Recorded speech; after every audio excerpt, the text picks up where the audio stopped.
വെള്ളമുണ്ട ഗ്രാമപഞ്ചായത്തിൽ തൊഴിലുറപ്പുമായി ബന്ധപ്പെട്ട കോൺഗ്രസ് മണ്ഡലം കമ്മിറ്റിയുടെ ആരോപണം അടിസ്ഥാനരഹിതമാണെന്ന് പഞ്ചായത്ത് ഭരണസമിതി. പ്രവർത്തികൾ കൃത്യമായി നടത്തുന്ന പഞ്ചായത്തിനെ കരിവാരി തേക്കാനുള്ള ശ്രമമാണ് കോൺഗ്രസ് പ്രവർത്തകർ നടത്തുന്നതെന്നും ഭരണസമിതി വ്യക്തമാക്കി. കഴിഞ്ഞ ദിവസമാണ് ഗ്രാമപഞ്ചായത്തിനെതിരെ ഗുരുതര ആരോപണവുമായി കോൺഗ്രസ് വെള്ളമുണ്ട മണ്ഡലം കമ്മിറ്റി ഭാരവാഹികൾ രംഗത്തെത്തിയത്. തൊഴിലുറപ്പിൽ ഉൾപ്പെടുത്തി റോഡ് കോൺക്രീറ്റ് ചെയ്യുന്ന പ്രവൃത്തിയിൽ ഇതര സംസ്ഥാന തൊഴിലാളികളെ ഉൾപ്പെടുത്തി ഇവിടെയുള്ള തൊഴിലാളികൾക്ക് തൊഴിൽ നിഷേധിക്കുകയാണെന്നാണ് കോൺഗ്രസ് ആരോപണമുയർത്തിയത്.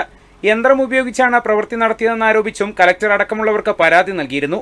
എന്നാൽ മാനദണ്ഡങ്ങൾ പാലിച്ച് പരിശോധനകൾ കൃത്യമായി നടത്തി തൊഴിലുറപ്പ് പ്രവൃത്തിയിൽ മികച്ച പ്രവർത്തനം കാഴ്ചവെക്കുന്ന ഗ്രാമപഞ്ചായത്തിനെ കരിവാരിത്തേക്കുവാനാണ് കോൺഗ്രസ് കമ്മിറ്റി ശ്രമിക്കുന്നതെന്ന് ഗ്രാമപഞ്ചായത്ത് പ്രസിഡന്റ് സുധീ രാധാകൃഷ്ണൻ വ്യക്തമാക്കി. കഴിഞ്ഞ 5 വർഷങ്ങളിൽ കൃത്യമായി മാനദണ്ഡങ്ങൾ പാലിച്ചുകൊണ്ട് മെറ്റീരിയൽ കോസ്റ്റ് എന്തൊക്കെയാണ് മാനദണ്ഡങ്ങൾ വേണ്ടത് ആ രീതിയിൽ ആണ് ഇവിടെ വെള്ളമുണ്ടയിൽ ഗ്രാമപഞ്ചായത്തിൻ്റെ തൊഴിലുറപ്പ് വിഭാഗം ഏറ്റവും ശ്രദ്ധയോടുകൂടി തന്നെയാണ് ആ വർക്ക് നടത്തിയിരിക്കുന്നത്.